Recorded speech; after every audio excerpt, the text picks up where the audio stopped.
Welcome back to the Fight for Your City podcast. I have actually a friend of the show, Caleb Clark, who has been a pastor to probably half the guests on this show at this point. And it's weird for me to say this, Caleb, but you know, for people who aren't in the Evansville area, your church to me is one of the most influential churches in the city. Y'all are just everywhere. Yeah. And it's from the shirts that I see, the amount of bumper stickers they're cutting me off on the Lloyd. Oh no. Constantly. That's not good. We talked about that yesterday. But it's the most important thing to me. It's the people. Yeah. You guys have just reached so many people, even like people that may not even go to your church anymore, but they're leading another church. For sure, and they're like, I point my journey right back to something that happened at Rhythm. Yeah, wow. So, man, tell me, how did Rhythm Church start? Yeah, man, that's good. That's awesome about the car stickers. That's great. We need some more salvation in the house. Is what we need. Absolutely. But no way. So, Rhythm, I was serving downtown as a youth pastor. Goodness, about 8-9 years ago, and Southern Baptist Church, and loved the pastor, amazing ministry. And growing up in Newburgh, like we go to these churches, and you know, it was great, amazing churches. But going downtown to Evansville, right on Haney's Corner, like you're seeing hands-on ministry, like they're feeding people, they're handing out clothes. I'm looking at the gospel, I'm reading in the Bible, like, man, this is ministry. Yeah, when you talk about Newburgh, you're talking about like the huge churches that are out churches, there. You know, nothing wrong with those. No, absolutely. But I mean, you go to like that one street. I mean, you're talking about one street. Yeah. You're passing, you're like, what are these buildings I'm passing? Yeah, for sure. And they're reaching people, but like more hands-on practical stuff that you think you see in the gospel is like, man, this is eye-opening to me. And so we were serving there as youth pastor, and I've just really felt like kind of uneasy there. Like there was more that God was calling me to. Yeah. And I didn't know what that looked like at the time. And so I started applying all over the country to try and get out of this situation. And it looked like I had this job in South Carolina right on the beach. I was like, this is the Lord's plan for my life. Right on the beach. We're going to go there, just retire. It's going to be amazing. And well, that didn't happen. And so the Lord really convicted me. He said, Caleb, you're applying to get out of a situation rather than to follow my will for your life. And so we hunkered down and be able to serve the pastor and the vision, the leadership there for, I don't know, 5 or 6 more months. And then I remember it was that fall, and I just felt the Lord speak to my spirit, that still small voice, Caleb, quit looking for change and go be the change. And I didn't know what that meant at the time. I had an idea. It's like, okay, that's something with ministry. Yeah. I'm like 23 years old at the time. I don't even know how to tie a shoe.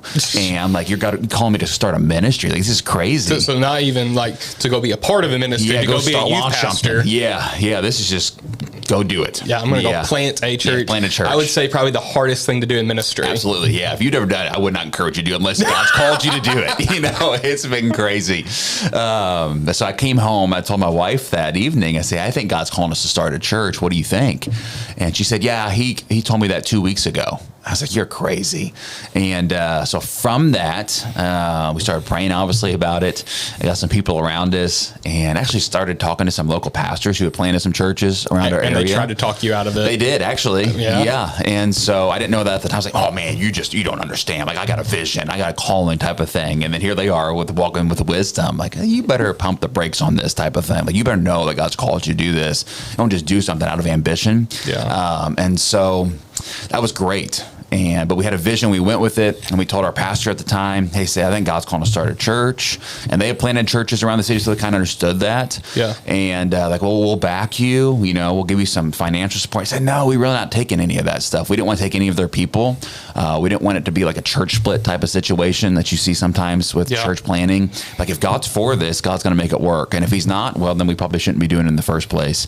Yeah. And so from that, we kind of started in a basement with 7 people. And from that, it's been kind of where we are today. Where'd you get funding from? That was just like in-house donors. Wow. So there was no denomination. No denomination. No outside church. No, was like, here's $1 million. Like that. No, we had no background church, no mother church. So why? Straight from the ground up. So why not like an ARC or something? So we looked into ARC and had some conversations with them, and we just felt like we just didn't feel good about it. I think they do an amazing job. They're planning amazing churches. Just at the time, we just didn't have a peace about it. Yeah. When you're going into planning a church, what was success to you? Man. Because I think a lot of people, when they think about planning a church, if they're not elevation, it's a failure. Yeah, man, that's crazy. Because that's what we thought we would be when we started. And here, you're a young pastor. We actually got connected with Elevation Church, and had some connections to some of their campus pastors. We got connected to a Great Girl Shell, some of the Life Church people. Just like crazy ministries we got part of. And like, man, that's success. Is let's plan a lot of campuses. Let's be hip. Let's be whatever. And I still remember we had this church, the Refuge Church in Chandler, Indiana, of all places. And I met with him. He planted their church, or their dad actually planted the church. I shared our vision. He's like, man, I'm behind this. You can use our building on Sunday nights, kind of just like launch party type of things. Yeah. And we had that. People were showing up. And I remember him talking like, man, how do you get like 50 people to come out on a Sunday night? Like that's rare anymore. Nobody goes to church on Sunday night anymore. So I don't know. People are just showing up. And I remember I was wearing like skinny jeans. I got tattoos, all this stuff. Like, I'm going to be the next hip pastor. Like all this crazy stupid stuff. So was that like on purpose? Like, I'm going to bit. Yeah, there was. I was finding a formula. I was like, this is success in ministry. Because you think of success, I think success is relative now looking back on it. It's relative on what you put your perspective on.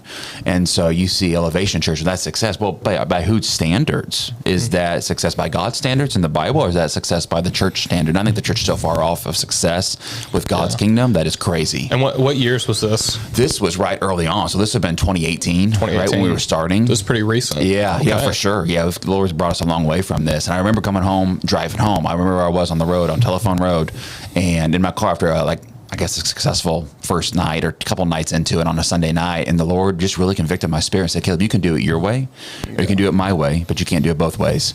And from that, I knew he was calling us to be something different. Like, don't just follow someone else's plan, because I've called them to be them, and I've called you to be you.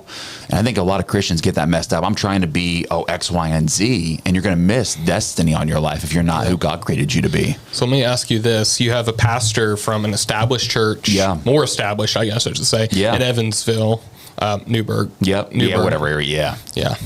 Forgive me, all my cake eater friends. Yeah, there we are. I'm one of them. I know. But you're given kind of this compliment that a pastor's looking for that. Sure. Let me ask, when you have answers like that, like you're getting 50 people out. Yeah. Was there a part of you that you didn't think of that as success at all, but you still thought of yourself as being behind? Well, no, I think I was so surprised that people were showing up. Like, I didn't know what to expect at all. I was just happy people were showing up, and the room started getting a little bit more full. Yeah. And what was leading those people to get there? Was it just personal invitation? Yes, we did a lot of outreach. Were you guys implementing any social media ads at that point, or it was a little bit? So like a lot of word of mouth. We drew a lot of younger people. Yeah. And right around this time, there was some stuff going on with some other churches in our city. There was a big accident. We got some people that were kind of curious, maybe looking for another church. So I think some of the timing of it, but those kind of people just, fell out over time. Evansville has like a history of that, though. It happens all the time. Yeah, for sure. Yeah. And I'm not saying there's not some blessings come out of it. Yeah, for sure. Things stick and things. Yeah. So do you think, I've actually had this thought before. Do you think there is like I'm not even going to say, but is there like a type of person, especially young people today, they're always looking for like the next like big thing or the next hit? Yeah. I think I've known people who they're almost addicted to being a part of the next upstart church. Yeah, first just a dopamine hit. Yeah. You think that's a real thing? I think it's a real thing. Yeah. Wherever the hype is, I'm going to go check it out and be a part of. And then once that settles down, well, that's not getting me anymore. Yeah. The problem is you can't grow deep roots like that. Yeah. And so you'll never dive in and bear much fruit, I don't think, if you have that mentality. Yeah. But it's just the way social media, just the way media is taking us. Our world, it's like, man, just go to the next best thing. And when that's done, jump over somewhere else. So I think it's a scary thing that's happening. Because I think you see this a lot now with like social media and people who have influence, people that have a voice. Like, well, I have a voice, I got followers. I'll just start a church. And like, you can't just start a church if you're not ordained by God. Like, it's a totally different thing. And you being a pastor, you know that. So it's scary when you look at it and think about that. But I would think 100% you do see that today in today's culture. Yeah. So let me ask, is there ever a point where you feel like the hype died down? When you stopped being like the next big thing? Yeah. I think so. I think it comes in waves. Okay. Like, I don't know what that is. Like, I don't know, called influence or whatever that is, but it's kind of coming in waves in our ministry. And we're a little different, and we try to be someone else in our city. There's so many churches in Evansville, so many great pastors and leaders. Yeah. Like, I'm not just trying to be just another church. We're trying to be what God's called us to be. Yeah. And we understand. Like, I think one of the hardest things as a pastor to understand is like, you want everybody to come to your church. Like, just personally and selfishly, you want everybody to be a part of your church. You think your church is better than everybody's. Nobody, pastor's going to come on here and tell you that. But down deep in their heart, most people are thinking, my church is better than that person's church, because you're the one leading it, right? And there ends up being there's pastors that have a competition element. Oh, that's scary. And actually, I would say it's worse in the small churches. Yeah, okay. It's way worse because there's a jealousy with that. You're going to take my people. You're going to take my money. Yeah. Oh, the amount of small pastors I hear that would hate someone like your church. Wow. Or the Hills. Yeah, someone bigger, or something, because it's like, well, they're only here because of this, and this. Yeah. And it's like, okay, yeah, they have a bunch of resources, and maybe they had a big start. Maybe this one church had a backer. But otherwise, like, people are being reached. Yeah, for sure. And we still have to recognize that there's still a majority of people in the city who are not going to church on Sunday morning. That's the truth. That is the truth. So, like, literally, if you took I think I once said, if you took like the 3 biggest churches in Evansville, who knowing what they have on Sunday morning, you're still talking about like 95% of the population that's still left without. For sure. So despite all the crazy resources that they're using, they're still only reaching a small fraction of their city. Yeah, that's for sure. If a church drew 3,000 people on Sunday, every Sunday, they're talking about like 1% of the population. Yeah, it's a very small percentage. Yeah. So, but small churches, there's definitely like that jealousy. But there's also like a desire to want to be that. Yeah. It's just not knowing how to get there, what that looks like. And so I think a lot of pastors go through what y'all went through. Yeah. They try the trends. Yeah. Oh, yeah. What if I preach with jeans on? Yeah. What if I do something? What if I buy these lights? Yep. For sure. Well, I would add the smoke machine. Yeah. Why don't I go copy, whatever Craig Rochelle's sermon was on let's Sunday. Throw it down there. Yeah, let's start a series like they do. Yep. They do that. They offer up their slides for and sure. everything He's for a great everybody. resource for people. Yeah, for sure. So what was the reaction to your church when you make the decision, I'm going to stop trend chasing a little bit? Yeah. We're just going to be what God called us to be. Be different. All right. What did that weird look like then that you're talking about? Difference? So we lost some people in that. Yeah. What was the different? What were the things you changed that were like, we're going to do this instead? I think it was more fear of the Lord kind of hit our sanctuary, hit our place. It wasn't so like just let's just be a hip-driven movement. Like let's be a family. And I think the fear of the Lord just really hit. Like, no, man, we just can't do trends type of thing. How did that blend in? How did that bleed in? Was that through preaching? Was it discipleship? I think a little bit of both. Okay. So some through our small groups ministry. It was more from the pulpit a little bit. We started talking about, holiness and purity and just trying to keep the stream as pure as possible. Yeah, it's not really sermons that are going to go viral, bud. For sure. Yeah. You see, so people don't like that. Because it means I got to take reflection of myself. I'm either in this for Jesus or I'm just in this for the hype movement. And I think sometimes you have to cut back and lose people to go forward. Yeah. What was it that were making people upset about you going more into that? And I don't know if it was maybe upset. It was just like, okay, this person, we weren't going to be like, I don't even know what that looked like, man. I'm not going to appeal to your emotions or appeal to your feelings. I'm going to preach the truth. Yeah. Whether you get mad at me or not. And a lot of people don't like to deal with conviction. They like to look in the mirror. They want everybody else. You see this on social media. Like, go to the Facebook comments of some video that goes viral, or you probably had this before on someone with, a guest on here, where people just ripping you apart. They don't want to look at themselves. Oh, yeah. I was called Joel Osteen once. Oh, gosh. I preached a New Year's sermon where I talked about, I think, the importance of what was the word I used? Can't remember. It was a word, and I was told by one person that it was a word of faith. Oh gosh. And it just blew you up. And then I had another person say it was witchcraft. Oh, which is just, crazy. Which is crazy. Yeah, that's crazy. Especially like you can't reason with these people because they don't want to hear anything. You can drop the verse in the Bible like, hey, this word gets used. Yeah, for it's sure. Just like, no, they can't see it. Yeah. Which is so. Oh, that is crazy. That's part of Facebook or YouTube or anything. That was like someone can just drop a comment and just start a thing. And they don't even have to say anything else. No, they just drop the bomb. They could just lose the argument, and they don't care. No, get away from it. Crazy, man. Oh, I know. But that says something about the preaching, because I don't know if I've actually ever heard someone actually come out and say like we started preaching more meat or more about growth and what discipleship, what Christian life looks like after being saved. Yeah, and they're actually being like I'm gonna be soft on the word rejection. Yeah. Not really rejected, but more like, it's not really what I came here for. Yeah, for sure. Yeah. It's not really what I'm looking to get. Yeah, for sure. We had that. Yeah. Yeah. Well, describe to me what you say is like, you said you have a series of waves. Does that mean you kind of have a big influx and some people leave? Yeah, I and think then that's there's just another seasons of season? church. I think any living organism has seasons of growth. You have seasons of shrinking. I like I once heard this from one of the pastors I met with early on. He said church is kind of like a river, and you have rocks which represent the people. And he says some rocks are like boulders. They come and they get stuck they're just going to be with you for a long, long time. He said, but other rivers have rocks that come in, they're small, they're there for a little bit of time, and then the current kind of takes them down. And I think you see that. Yeah. And with people, bounce here and bounce there, but some people do stick.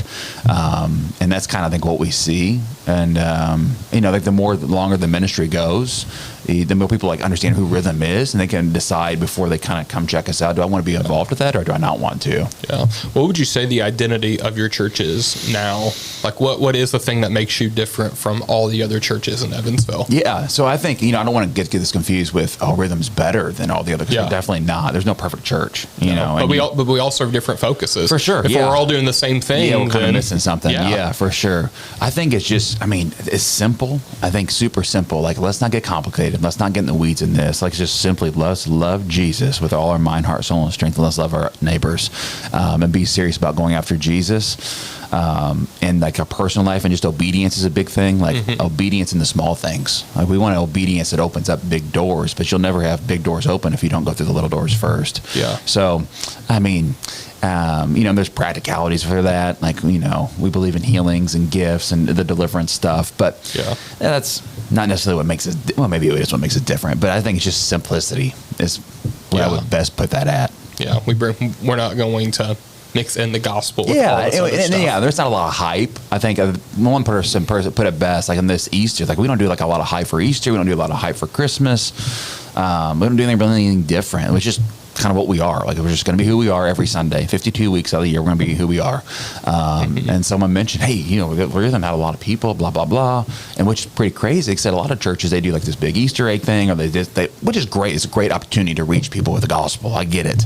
And they said, but when you come to Rhythm, you kind of know what you're coming for. You're coming to get hit in the face, told we suck without Jesus, and there's more to life than just living this, kind of fleshly driven Christianity we call the American gospel. So I don't know. I think we are who we are. I guess that's probably the best way to put it. So you're a charismatic church. We are charismatic. We fall into that clump. Yeah. That also is quick to point out the hardships of life for sure, and man. Life without Jesus. Yeah, 100%. Okay. Yeah. So. I guess that's what happens when you have a charismatic guy who comes from a Southern Baptist background. Yeah, for sure. I come from a little bit of everything. How does that jump happen? Because those are supposed to be polar opposites in our society. For sure. Where'd that come from? Yeah. So, my parents, well, not my parents, but my grandparents helped start Bible Center Cathedral, which was the first Pentecostal church in Evansville. Yeah. Was actually the biggest church in Evansville, back in the 70s and 80s. Yeah. Had a huge TV presence. Yeah, for sure. With AD and Rick, and so I was kind of born and raised in that church, and then we left. We went to Nazarene Church. I had a pastor friend there who was starting and got a job there. Hey, would you come over and help our family? So we did that for a little bit, and then we went to a Southern Baptist. So I've kind of went through all streams, but it kind of comes rooted down from the Pentecostal charismatic kind of background. So it's always been there. Well, but I've had the blessing of seeing some others as well. Yeah. What was your experience like in that Southern Baptist church? Was it something like we would see today, 5-point Calvinism, cessationist? Is that about what it was like? Yeah, not so much as cessation. Well, maybe a little bit. Yeah, probably pretty common what you would see in most Southern Baptist churches. That's a lot more today. Yeah, for sure. You get a lot of... I can't believe I'm forgetting his name. He's the guy. He's passed away recently. Okay. MacArthur. Yeah, John MacArthur. Yeah, MacArthur. Yep. Despite not being Southern Baptist, is the most prominent Southern Baptist. Yeah, for sure. Ever. Yeah, 100%. And that really led in that way. So that's kind of quite something to go from a more charismatic to Nazarene, which has a little bit of that, but it's very hardcore on some things. Arminian theology. Then you go over there. For sure. Yeah. And then you come start. Come all the full circle. This kind of blended. Yeah, let's blend everything together. Yeah, let's mix it together, see what comes out. Yeah. But man, that's quite a journey. And it is. It's very refreshing, you know, to hear, because sometimes what we want to do, get stuck in our little box. We get stuck in boxes, or we get labeled by other people that if you're this, you have to be this. Yeah, you're X, Y, and Z. But man, it's refreshing to hear. I bet there's someone there's someone out there right now who hates what you call the American gospel, who watched that documentary on Netflix and got really upset. Yeah, I was one of them. Yeah. But also they doubt. But also they kind of like they're like, I like miracles. Yeah, I like that. Right. Yep. So now they're really excited to hear you. Yeah. We can have both. Where's Rhythm Church located at right now? So we're on Washington Avenue. Right. It's like 5 minutes from Boise High School. So do you have a traditional church building, or was it? Yeah. So we have. It's like one of the oldest church buildings in our city. Okay. Which is crazy. And you bought it. It was closed at the time. It was God's Way Church was using it, and they were kind of closed down. They were kind of like an older church. And we knew the pastor over there, and it just happened to work out. We were at a bowling alley before that, ran out of space. And we've been there about 2.5 years. Okay, cool. Yeah. What kind of ministries is your church involved in today? You've been through all these waves, changes in buildings. Yep. Really, when you talk about a move from Newburgh to Boise, that's a big difference. That's pretty distinct. You're huge. talking about even like. I don't know what Newburgh was at the time, but like obviously now we think about it being like, once you live on the east side of Evansville and you get some money, you go move over there. And then I'm like, we're going to move beside like Boise, which has like kind of this mix. You have some affluent, but then you have like some harder neighborhoods. Yeah, for sure. Yeah. Yep. So like we have a lot of hands-on ministry. We clothe people, not as much as we used to. We used to have a huge clothing maybe we got rid of that just from space reasons. But we big food ministry, big street team ministry. We go to outreach. What in the world is a street team ministry? Yeah, so we've been doing that from day one, where we'll hit the streets. So we hit downtown, like hit the homeless shelters, hit United Caring Shelter. We'll go to the bus stop, and we'll just go there and love on people. Go there and pray for them. Well, sometimes we'll bring a snack bag, which is like a water, peanut butter jelly sandwich, whatever. Just letting them be seen. Yeah, for sure. And we've grown some connections through that, relationships. People have come to church from that. We'll walk the neighborhood in the summer and the spring when it's nice around our local church area just to meet neighbors. Hey, you don't have to come to our church for us to love you. We can love you even if you don't come to our church, type of thing. Yeah. And so I just think a church should be, implanted in the city or particularly the neighborhood they're in. Yeah. Despite having what someone call like a hype name, the catchy name, I don't know. Would rhythm be a noun or a verb? I don't know. Maybe both. You ever heard the joke about action verb church? No, I've not heard of that. Yeah, there's a comedian online. He talks about hey, welcome back to Action Verb Church. That's great. But it sounds like y'all are doing a very focused local ministry. Yeah, we try. We send mission teams over.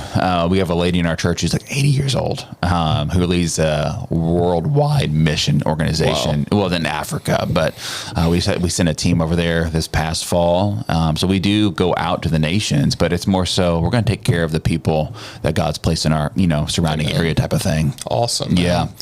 One of the first things that people would see on your website, went on your website last night and looked, you kind of see a pretty generic church website. Yeah, very good. Yeah. I shouldn't say generic. It's a very good church website. No, it's generic. It's good. No, yeah. I like it. Yeah. But, you kind of have, your basic things, home, about. Yeah. And then, about the third, fourth thing is this item called Deliverance. Okay, yep. There's people that know exactly what we're talking about. There's people that don't know. I have no idea. What is a deliverance ministry? In a super small nutshell, trying to make this as basic as possible. It can get really complicated, but deliverance is basically taking someone who's bound in addiction with a bunch of different things or whatever. Let's just get Bible. It's the casting out of a demon is basically what we would call that. Mm-hmm. So when you say that you're casting out a demon of addiction, a demon of lust. We've seen a bunch of different things. Are you talking about I'm going to phrase it like this, kind of like this is a real being. This isn't just this isn't just a concept this isn't an analogy. Yeah, this is a make believe. This is a real thing that people are dealing with. Yeah, 100%. It sounds crazy. It even sounded crazy to me when I first kind of got open to deliverance. Yeah, this is stupid. You see it in the scriptures here and there, but it's not like black and white on some of these things. But once you firsthand experience it, it's like, oh my gosh, this is otherworldly, which is a different kingdom. It's a real thing. It's wild. Okay. Yeah. Well, I'm someone who's pretty unfamiliar with that background. For sure. I did not grow up with exorcisms. Man, I get it. But there was this thing where I would see it in Scripture. Yeah. And I'm like, what is that? It does happen. It happened in the Old Testament. It happened during the time of Jesus. Yeah. And I think the safe thing I think some people fall into that I used to is like, well, that doesn't happen after Jesus. But then you go read the New Testament, the book of Acts, it's like, oh, it did. And it happened over and over again. Yeah. So would you mind answering like a few questions I have any about questions it? you have, man. Yeah. Awesome, man. Yeah. So when you talk about stuff like someone's possessed, I think automatically we're thinking of like Conjuring. Some awful movie they've seen. Someone crawling off the wall. Yeah. Let me tell you a story about like something that kind of piqued my interest in it. Yeah. So I was in college and there was something that happened on campus. There was 4 girls who brought a Ouija board into their dorm. Yep. And they messing around with it. Don't know what they were doing specifically. Yep. But they said events started to happen. And they became really scared. Yeah. And they panicked about what they had done.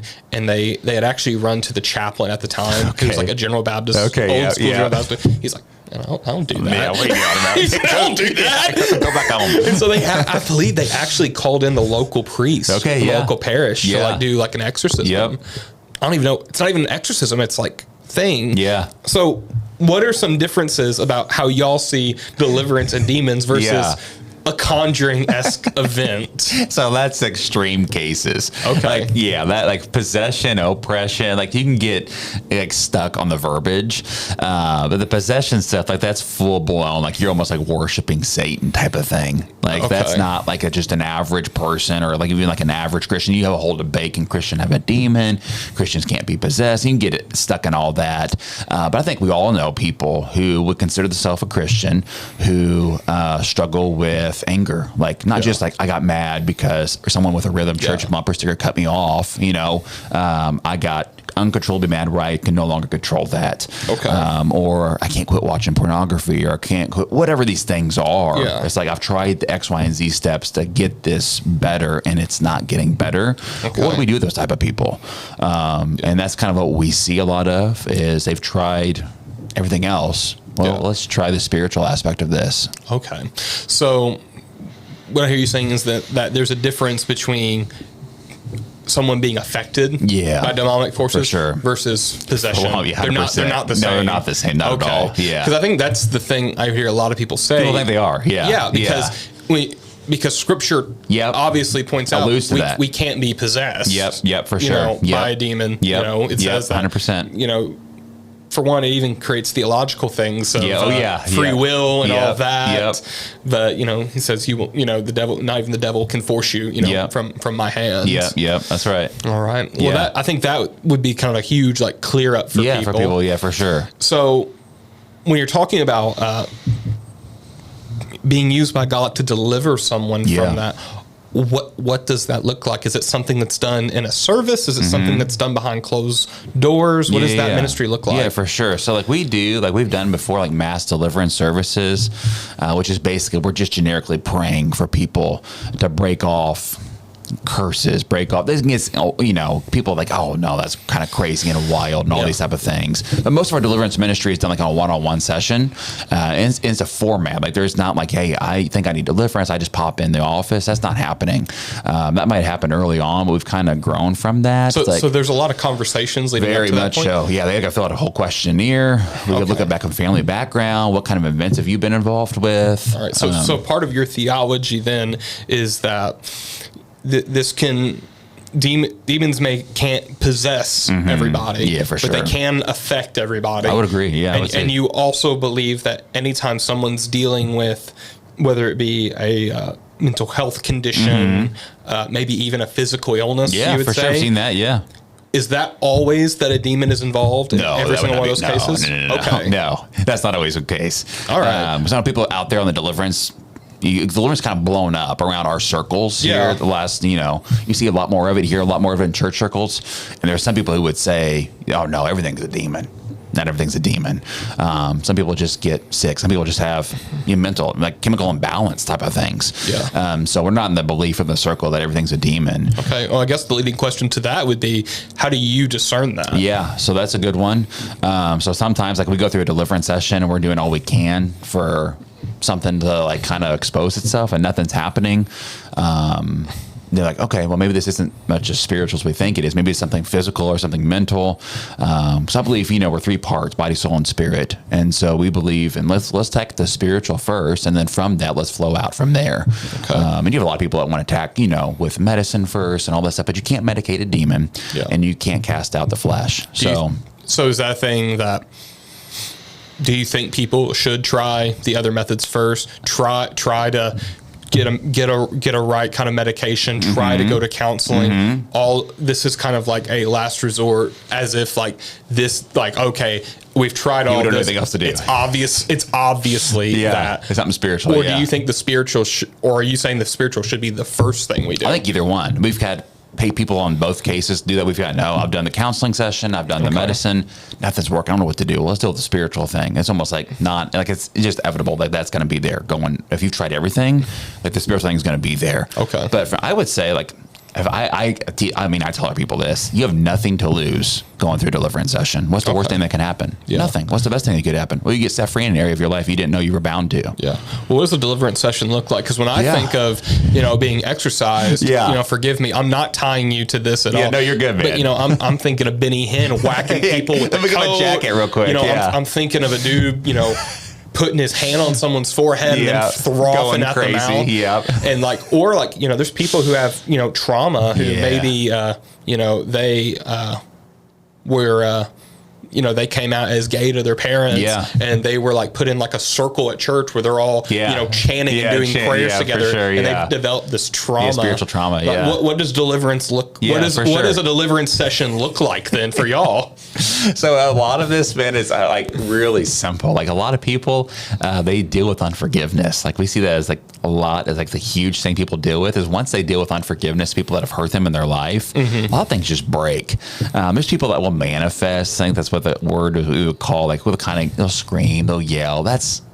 You see that sometimes, but that's more extreme cases. That's something you've seen then. I've seen some wild stuff, man. Okay. Yeah, I've seen some wild stuff. Voices that are not the person's, eyes changing color. You think of like, you hear these things like, that's not, but once you've seen it, it's kind of like Peter and John in Acts chapter 4, I believe, where they said, we've seen and heard too much. And so, that's real stuff. So that's an outlier. So you've seen both, and you've seen the deliverance of, hey, I've really been dealing with addiction. This stuff hasn't worked. I'm dealing with unforgiveness. I need some spiritual prayer. Yeah. And then you've also had people that you think are physically affected in by possession a demon or something. Okay. So let me ask this, because this is the question that comes to my mind. And forgive me if this sounds bad. No, this you're is just good. how I'm going to phrase whatever. it. Yeah. It's how I'm going to ask it. Okay, you're good. But is getting a demon? Is it just something that you can catch anywhere? Is it like a cold of like just it happens? Or when you're talking about possession, is it something that has to be invited in? Yeah, I think that's the key, man. So I think when you're thinking of like extreme cases, we see this like from family bloodlines, actually. We've seen this.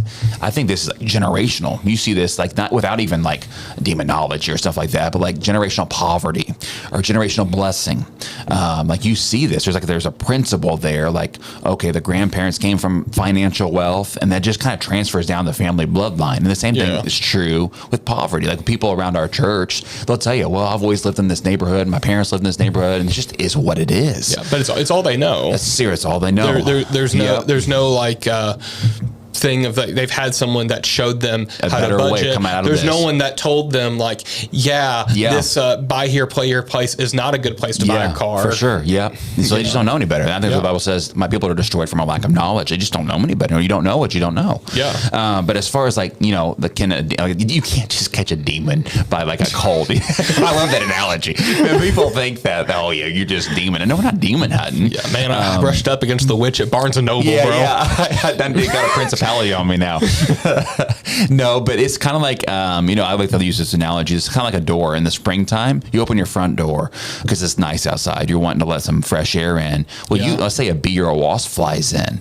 Like when you open the door, you're inviting something outside the door, free access to come in. Yeah. And you can't get mad when that thing comes in. So what does that look like then? Is that someone purposefully using a Ouija board, experimenting in witchcraft? I'm in a desperate situation, so I'm actually going to call out and try to make a deal, with the devil. It's got to be something very direct like that. 100%. Yep. Okay. Yep. You're opening a door for the enemy to walk in. And that's something that you discuss in those set meetings before you go into it? For sure. Okay. Yeah. So has there been a time where you've ever told someone like, hey, you don't meet the qualifications or so sometimes we see some people aren't serious for deliverance. Like deliverance is a spiritual act. People want to see it as like a quick pill they take and all their problems go away. But God calls us to go from deliverance to dominion, not from deliverance to deliverance to deliverance to deliverance.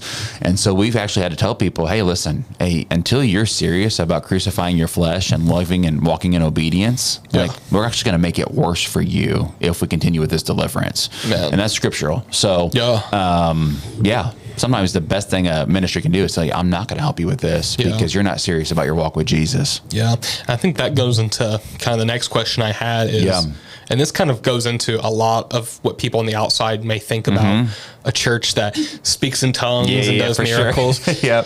Is there a time where you think it becomes performative? 100%. Yeah. Absolutely. People put on a show. That's any of the gifts. I think any of the gifts, the people, you see this in church, like the flesh takes over. The flesh likes gratification. The flesh likes approval. And so if discernment's not high, which I think in a lot of Christians it's not, we're led by our emotions, most of us, if we're being honest, then it can just flow into a show that looks spiritual. Knows how to play in the church, but it's not glorifying God. How do you have the discernment then that someone's being performative versus, hey, this is something real that's going on? Yeah, so I think it depends the setting. Obviously, if it's in a church setting, like a Sunday morning church setting, and all the attention goes to a person except, and not God, to me it's automatic. No, this is not the Lord. Okay. No, it's not glorifying God at all. We're going to shut that down. And now if deliverance does break out, like see that it's more serious, like that we're preaching the gospel and someone starts to go kind of crazy from that. We're going to get them out of the service. So it's not a distraction for everybody else, but we will deal with that. What does someone going crazy look like? So like screaming, yelling out, maybe that's an extreme case. Has that happened? It has happened before. Rhythm? Yeah, it's happened before. Like it happened more so when we were in a season of deliverance. Okay. Like that's kind of like what we went down for hot mix. And once I found deliverance, it's like, oh my gosh, this is the missing key to the American church. Like, because you go overseas, and what we're talking about today is like the backhand, like their backhand is so super like common. Yeah, but I think that's what people are thinking of, like the performative, because they're seeing these crazy big church services in Africa, and a dude's going through, running down the aisle, and people are falling crazy, over. I think people are thinking of like that kind of performative thing. Yeah, for sure. And unfortunately, there's been a lot of that. Yeah, and there's been pastors who've paid off people. You have people that come to do that. Come give a testimony of it. They've been caught pushing back people that are dealing with real illnesses. Yeah, that don't want to deal with it. Yeah. To call them out. Yeah, for sure. Even, you get into stuff about, the skeptics will say on the outside of like, well, the power of the mind alone in adrenaline is a crazy thing. Yeah, for sure. Make you do wild things. Adrenaline can grant us super strength. Yeah, for sure. Yep. So I think people will think that and they're like, discount it. Yeah, for sure. I understand that. Yeah. And I'll even go and say, I don't believe this myself, but I do know that there's a lot of writing when we talk about, scripture. Yeah. That maybe anytime we hear about a demon, it is just really a mental health thing. Like for instance, Saul in the Old Testament. Yeah. Saul is a veteran who fought in hand-to-hand combat and was constantly a leader, paranoid about his seat. Yeah. Right? Yep. Is it possible that him lashing out at David had more to do with a mental illness? Definitely good. PTSD. Yeah, for sure. When we think about Jesus healing the boy who was possessed by a demon, it said the demon would throw him into flailing. Yeah. People are like, is that not epilepsy? Yeah. They think about Legion. Yeah. Could this just be a guy who has schizophrenia? Multiple personality disorder. Yeah.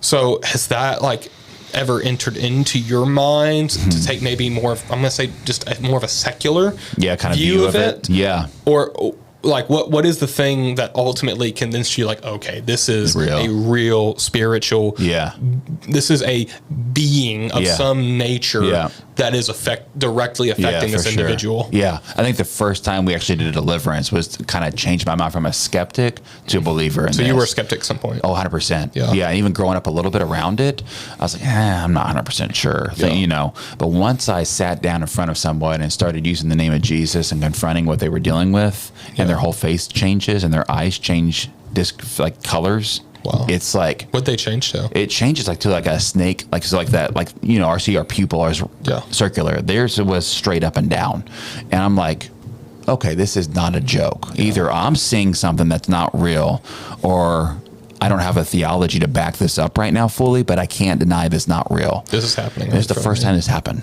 Yeah. What about the first time?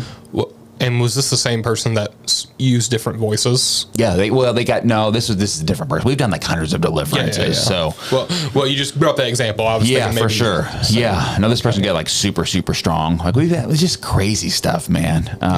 Like you can't make up. Yeah. And it sounds super crazy. If you've not seen it, I get it. Sounds crazy. I used to be on the other side, like, no, that's full of crap, Yeah. But once you come in and sit down and see like the supernatural happen, what you do with it, I don't know what you're going to do with it, but you can't not deny anymore. Okay, there's something to this. Okay.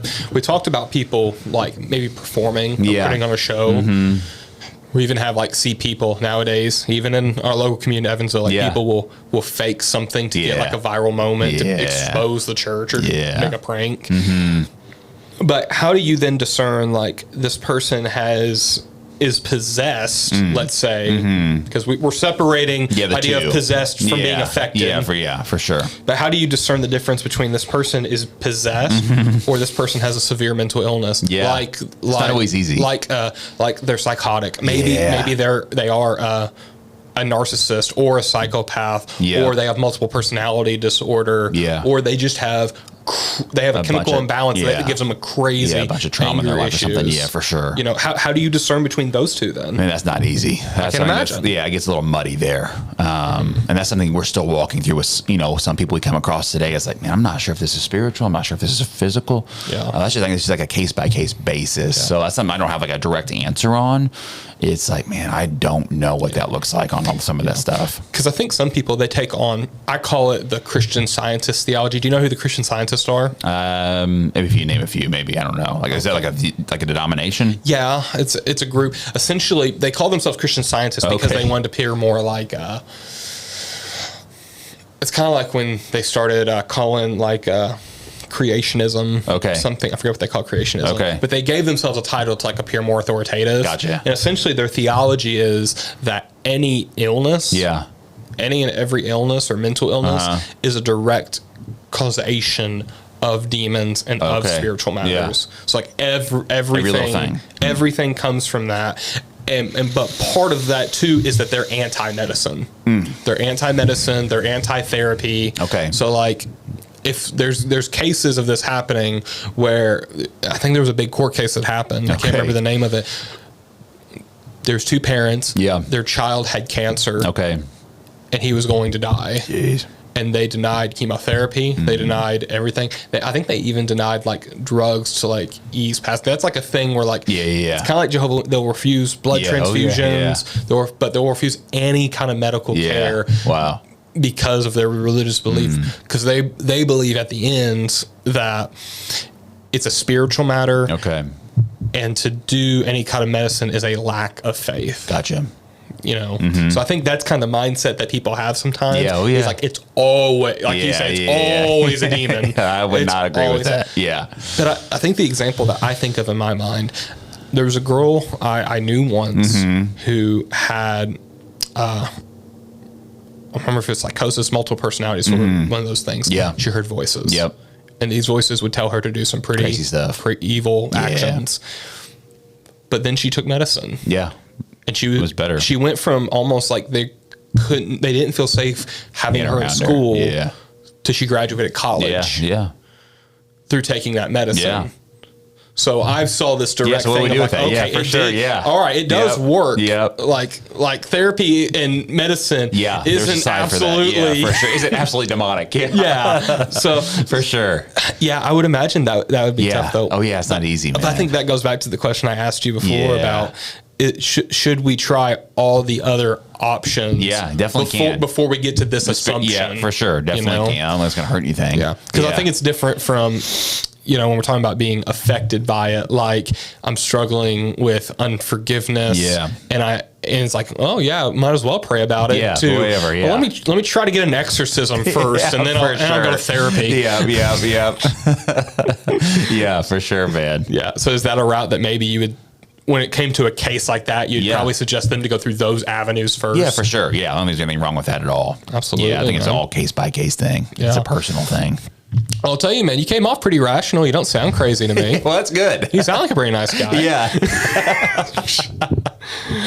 Oh, goodness. Well, man, I guess one thing, I know people are like dying, like chomping at the bit for me to ask this. It's fine if you can't answer it. You told me about the story about the eyes. Can you tell me maybe another story about a physical thing that you saw that was like, man, I don't got an answer for it? Yeah, for sure. Man, there's so many of them. Like supernatural strength from guys. We had this one individual. We had 8 strong dudes. I'm talking about strong dudes. We had 2 personal trainers that do body lifting, for their job, trying to hold this guy down. We couldn't hold him down. And then I was like, okay, well, let's just pause. Let's pray and let's ask God to give us strength to hold him down. And that moment that happened, he totally fell down and nobody touched him. Like he wouldn't move. Like it was just crazy. And somebody say, well, he heard your prayer, so he's just playing along with it. But if you were there in the room, it changes your perspective of it. But then if he's a guy that has maybe like a severe anger thing, he's going to continue to have strength no matter what you say, right? Yeah, for sure. Yeah. Just wild stuff. We've seen marks on people when nobody touched them after a deliverance session is over, like they've been scratched or tormented by something. We've had crazy things, man. It's once you touch the demonic, like you're just inviting chaos into your life. And so I believe deliverance is for every believer, but I believe not every believer should walk in deliverance because not every believer is living a sanctified life. So it's no joke. If you're not living a pure and holy life, like the other kingdom will make fun of you and make you look like complete trash. They'll call out your sin. Like they know things that you'd be surprised they know. And so I've heard of stuff like that from other people. So just pretty wild stuff. Crazy stuff. Well, let me dive into a different kind of thing in this conversation. Have you ever listened to a podcast? It went really big a few years ago called The Rise and Fall of Mars Hill. I dove into that a little bit. I don't know much about it, but I know. Right. You're familiar with that. With Mark Driscoll. So one of the things that came out of that had to do with a deliverance ministry that went on at Mars Hill. Where, whether a pastor, and sometimes it was him and other people, but like they would sit down with a couple and they would just say, you have a demon. Wow. And not possession, but I think it's a lot of times when you're talking about being affected. But that would be kind of like something they would use against like the wife or husband. And the accusation that people made was that it was used as a manipulative tactic. To like, if it was like a counseling session, to like get that person to come around. Gotcha. To submit to whatever they wanted to submit to. Type of thing. Whatever I guess in their mind, this is a mistake pastors make with counseling. Is that it becomes super quick of like, get to the solution. Like, I don't want to deal with this. I don't deal with this sin. I don't want to deal with this sin in my church. I think it was like the quick thing. I think the women felt particularly like oppressed. Because they were, it was just like, you have a demon that's keeping you from sleeping with your husband, whatever the that's case keeping may be. you from doing this. And guys face the same thing there. So what would you say to people who maybe have been through a traumatic thing like that, or they've heard stories like that, and they feel like they're being manipulated by a leader that they feel like they're supposed to trust? That's terrible. My heart goes out for those type of people that have been hurt by spiritual leadership. Not everybody's like that. So I think that's there's good and bad people in every profession. And unfortunately, that's the truth in churches. not to name call people, but it just is what it is. And so for people who've been through those situations, it's like, well, forget that. I'm not doing that at all. But I think that's, part of a healing process that can begin, or find a good leader in your life that you can begin, who's real, who can see you and hear your story as it really is. And I would just say, man, that person needs to take baby steps to kind of overcoming that, whatever that might be in your life, because that's not easy to deal with for sure. Yeah. And I think it's a thing a lot of people deal with especially nowadays with social media. And I hate it because everything, when you say it a certain way, you can phrase it to make it sound a whole lot worse than what it is. Yeah, for sure. Like, I once heard someone say that churches are designed to manipulate you because they play slow songs at the end of the sermon. For an altar call, yeah, for sure. Pull on your heartstrings. I'm like, if that's manipulation, you need to get on every ad company that's for sure, and tell them you're doing the same thing. And all this other stuff.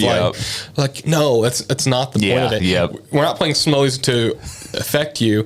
We're playing slow music because it'd be really bad for you to preach a hard sermon about holiness, and then we're going to say, I raise a for sure. It's just not appropriate. For sure. Oh, man. Yeah. So wild.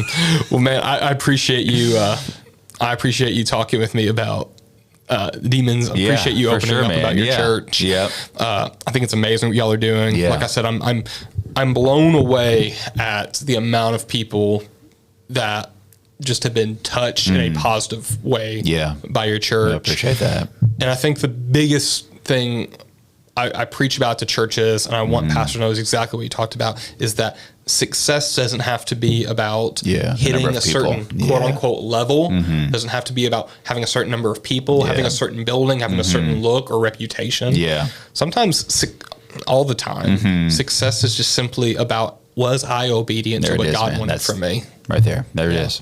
That simple. And I think that was something, to share something with you personally, is I struggle with as a young pastor, because I felt like a failure when I didn't have as many people as my peers did. When my stuff didn't look as good as other people. And it eats at you, makes you feel less, makes you feel like a failure. You question everything. And then I get to talk with pastors, and sometimes people who, I don't know how many Rhythm has on Sunday. They're like, these pastors I'll teach, they have 300 people, 200 people, 100 people. And yet they're like you. They're so fulfilled. They're fulfilled in what we're doing. They're at peace. They're not worried. They're not thrown into anxiety attacks. For sure. Crazy thing. They said, I've heard pastors tell me, I don't know how we've stayed open this long financially. And yet, I can't tell you the amount of pastors I know who are pastoring a small church. Who are just faithful. 6 figures, 7 figures in the bank. And all they worry about is money. Crazy, man. I know.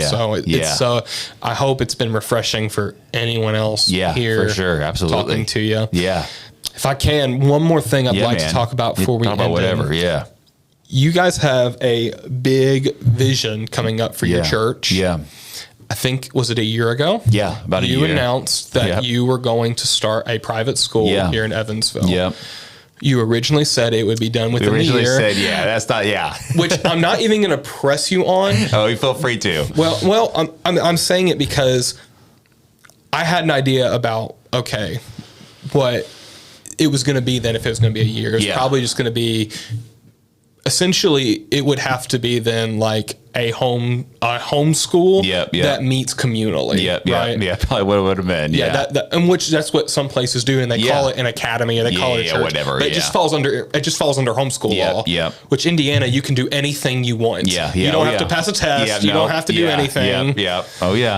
So tell me, first off, let me ask, where did this vision come from that we're going to do a school? Yeah, for sure. That's a good question. So it happened last summer, and I was listening to a message by a guy I listen to every now and then in Tennessee, and he was talking about kids, and something just struck my heart about the next generation, about pouring into them. We see society in the direction it's going, coming from public education. I've been in that and seen what that looks like. You taught in public education. Yeah, I did for a few. That was my background. And so so seeing that, having girls of my own in that age group, I was like, man, we've got to do something to train the next generation and equip them to be able to succeed, not be weird, because I think we all know people who went to Christian school or homeschool are just, they're weird, they're different. Let's just be honest, you might not hear everybody say that, but I was just joking with a friend the other night.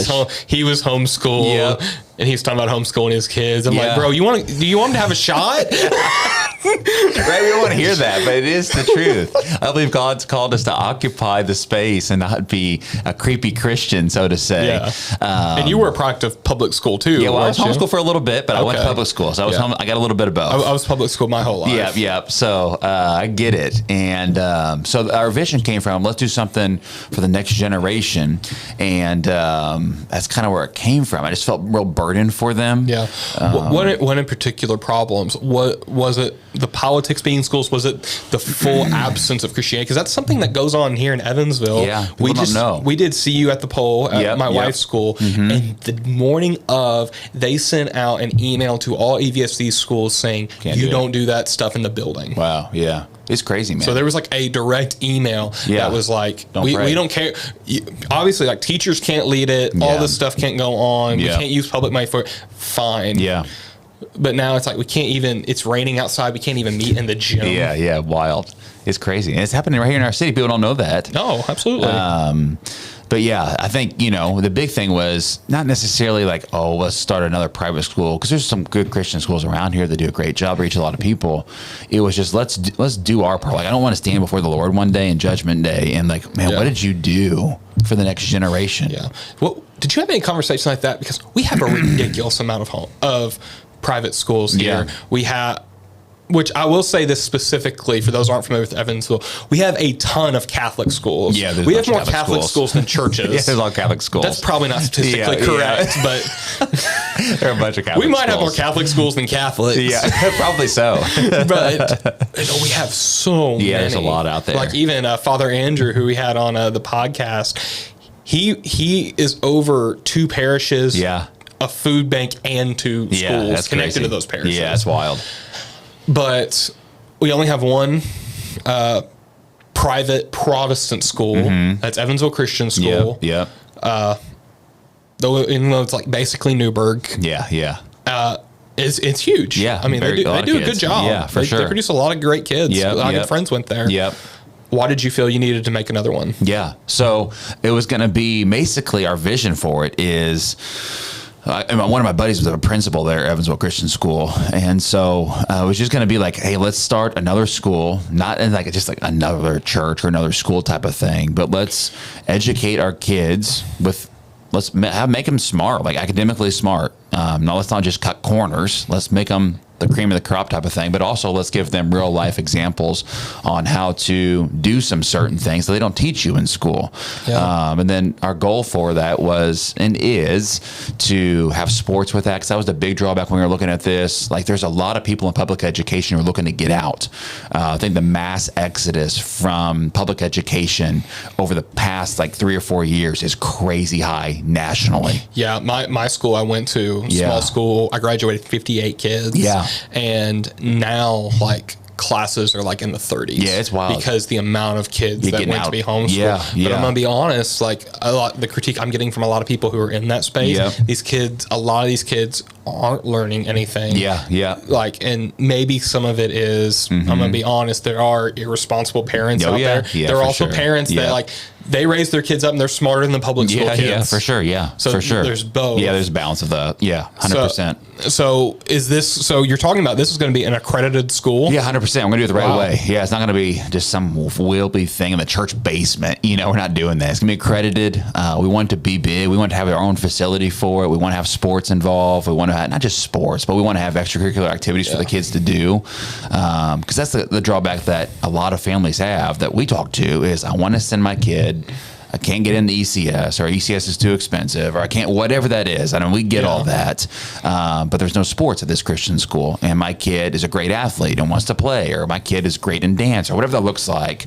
And I don't know, if you're biting off more than you can chew, trying to create everybody's perfect vision of what schools looks like. But I believe the kingdom can influence every part of our life. And so I don't think there's anything wrong with saying we're going to give kids an opportunity. I don't even say, as someone who's a product of a super small school, one problem with going to a large school, sometimes there's not a lot of opportunity. And it's crazy to say. My school didn't have football. We didn't have volleyball.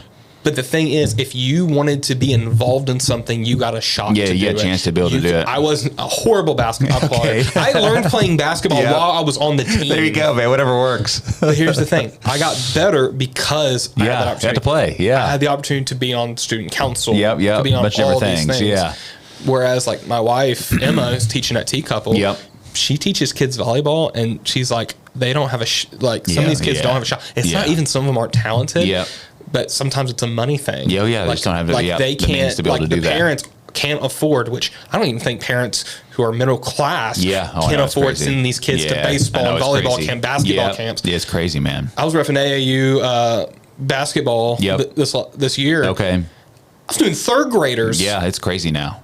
It's wild. It's crazy. Who has money for They were sending kids up to Indianapolis. All over the place. It's crazy. It is absolutely wild. I know, it's crazy, man. It hurts me because I'm like, they're not going to have the opportunities to try and do this stuff. Yeah, for sure. And so I think it's great that y'all are giving them that. Yeah, for sure. That's the goal of it. So and it's a big process. And obviously you can't do everything. No one can do everything. Yeah, for sure. Absolutely. One big thing I think of with ECS and other Christian places that I've heard is a critique that I give. There's a requirement that you have to be a Christian and you have to be a part of a local church. Is that something that will be enforceable, or is that still up in the air? That's still up in the air. That's something we've been recommended to. We've met with different principals and leaders around there who have Christian schools, and that's what they recommend, just based on, I guess, their experience. I don't know. We've not done this. So sometimes talking to somebody who's done it before can shortcut some things you might have to deal with. And that's across the board. That's what people have said. What are some reasons for that? Is it just to keep the school safe? Maybe. Or they don't really give you a good explanation other than, well, there's a lot of problems. Like, well, we're all bringing problems in, you know. So I haven't got a clear answer on like the why that is, but that's almost across the board for local private schools. It was a thing for a school my wife worked at. We had a couple people from church work there with her, and same thing. They would like send me a form, and like I as a pastor had to like sign it. And here's the even thing: I know pastors who will lie for people. That's why you put everybody in a bad spot. I know people who have lied. I know pastors who have lied for their own families that they attend church. They go to my church, and they never. You have to step foot in the door. And it's to get them in into school. So it kind of creates like that culture too, where it's not like a genuine relationship with God. That's not good.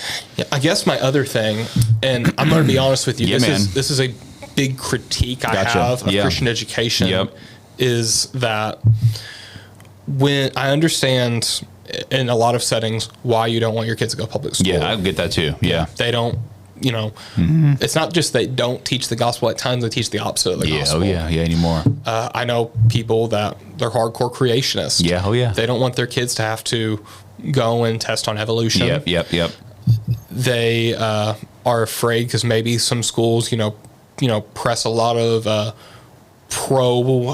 this, whatever, whatever the agenda is, political stuff, and they're not for it, and they're against it. I'll be honest, I've had teachers myself who they want to impress upon their politics on kids. I once had a substitute introduce class going, just so y'all know, I'm independent. I protested against the Vietnam War back in '67. Just laying it out there. Oh gosh. Oh, bro, wild. It's wild stuff. But on the flip side of that, I think when we bring our kids into exclusively homeschooled and Christian schools, we are taking missionaries out of the mission field. I get that too. Which I think is like, this is the most fertile, open mission field we have in our country.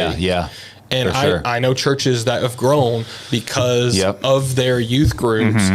they had one kid go into school, made friends, they brought them to church, and their families came to church, Domino and effect, the church wouldn't have survived had it not been or for that. grown if it wasn't for that. Yeah, for sure. So what do you think of that as we're going to start a Christian school with Christian values, with probably Christian kids? Yeah. But also, where's the Great Commission at in that? Yeah, for sure. That's a good question. So I get that 100%. That line of the spectrum, like, okay, well, I get that, but what about going out and being the light in a dark place? Yeah, and I totally get that. I think for me, like we say, we're a Christian family. We got Christian kids, and we throw them into that environment. Especially like I'm talking about a little bit older kids, like middle school, high school age kids, where peer pressure's off the chart. Yeah. They're accessible to so many different things that you and me were not accessible to as teenagers or even as older elementary kids. The things they know, the things they're available to on their phone is crazy stuff. Yeah, I grew up a little bit in that time. Okay, so I'm 25. Okay, well, you're a little bit longer. Yeah, 5 years so younger than me, I saw some of it. Okay, I think it's, I don't know what to say. There's stuff that is popular now that would have been ridiculous and fully rejected when I was in school. Yeah, it's crazy. But literally, it followed me about 2 years behind. Okay, gotcha. We're like 2 years behind. I'm like, man, what happened? Yeah, where did this come from? Yeah, what just happened over there? Why's that dude dressed like a dog? Real thing that happened in my small country school. Oh, no. But I get that feedback. I get that kind of pushback. And my only thought on that would be, let's make sure your child is equipped and biblically sound to hold that environment. Just because you go to church doesn't mean your kid's saved. Yeah. And so I think we get this thing of, well, my kid, I'm pulling them out, they're not going to be able to mission. But you see this a lot. There's a reason Jesus sent them out by two. Like most kids are not strong enough to win someone to Jesus if they don't know Jesus themselves. Are they prepared to be missionaries in the first place? So that's I think, and so that's the only thing I would say to a family like that. Well, I'm going to keep my kid in public school because they're going to win their classroom, which is great. If your kid has that and a strong belief in Jesus and they're like biblically sound and on the rock, well, then absolutely let it rip, man. But most kids, unfortunately, and most youth groups are not getting the gospel. They're getting a pizza hangout session and video games. And so it's like, how are you, if that was that kid, going to go win someone when they're playing Fortnite with them in youth group and not sharing the gospel? So it's like, that missionary is going to fail. And I don't mean to say that like in an awful way, but unfortunately, that's the truth for most places. Is let's draw a bunch of kids in here. You don't believe in the power of Little Caesars? I do, in the right place. But the power of the gospel better be there too, because I was a youth pastor, so I get it. I use Little Caesars quite a bit.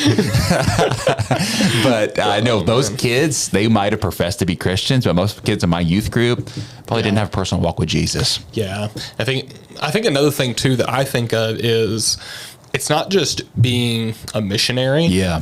But also part of me is learning how to be a Christian in the world. For sure. Yeah, that's valuable. Because I know people who they were raised, man, in a great Christian household. Yep.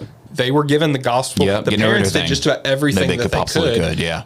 Then they got into the world. Yeah, got through them. Oh man. Yeah. Like, you see that I've too. heard crazy, stories. Yeah. Especially among like kids that grew up in like the homeschool environment. Yeah. For sure. I'm a pastor's kid. I get it. Okay. Yeah. And it, it's a thing like it hits and that freedom hits. Yeah. I want to experience, and but all my friends get to. And you go off the deep end. Yeah. Yep. It's almost like. I would describe it almost like a gym. Yeah. Like you don't have any resistance to it because you haven't faced it yourself. Yeah, Does that make sense? 100%, man. Yeah. You see that too. So that's, I don't know if there's a good answer either way. Yeah. I think you fall in on both ends of the spectrum. Yeah. I think you just have to do what's best for you and your personal convictions and follow that. Yeah. Maybe like as you're playing the school, that becomes a thing of like, we accept it's going to be like 90% Christian kids. Yeah. And then 10% we bring in. We want to bring women people to Jesus. Yeah. Yeah. Well, I'm talking like they're going to be used as like the thing that like prepares them. Yeah, my kids. Yeah. Here, let's pick the worst kids got kicked out of the school and let's bring them in here. Let's see what we can do. Hey, I mean, it sounds funny. That might be something to look into. Yeah.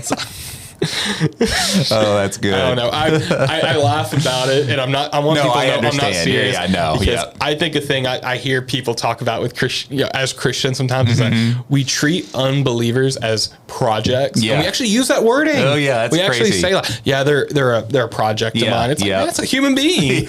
Jesus died for that project. Yeah, for sure.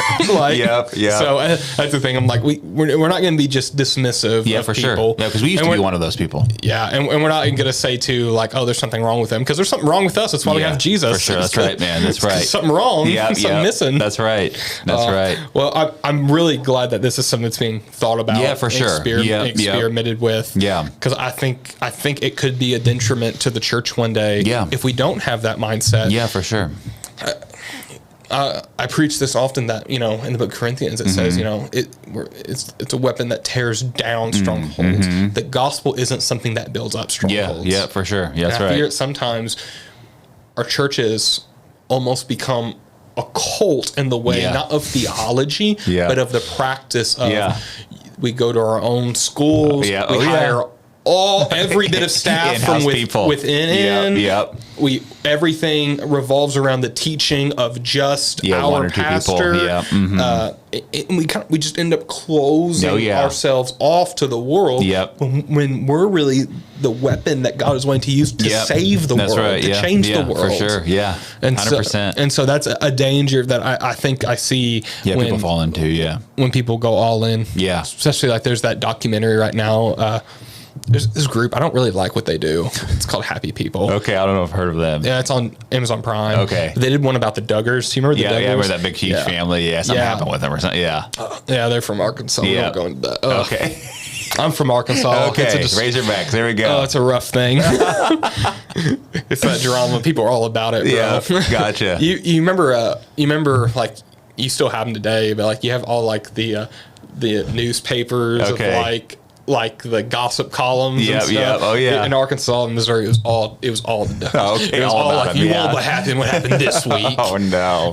but that was like a movement that was going on. Like everyone was moving to homeschooling or private schooling. Yep. It's not even that I think it's wrong. I've seen kids be insanely successful. Oh, for sure. Yeah, it can be a really great thing too. But I've also seen that where it's some where like a little sideways. Like their school is desperate to have light in the darkness. Have someone there. Bring some hope. And I've also seen like they just weren't prepared for the world. Yeah. Oh yeah. They were prepared for church. They weren't prepared for the world. A real job with real people. Real job, real people. Yeah. Real people are crazy, man. Church people are crazy. Everybody's crazy, man. That's the truth. What's worse, church people or? I think church people might take it, man.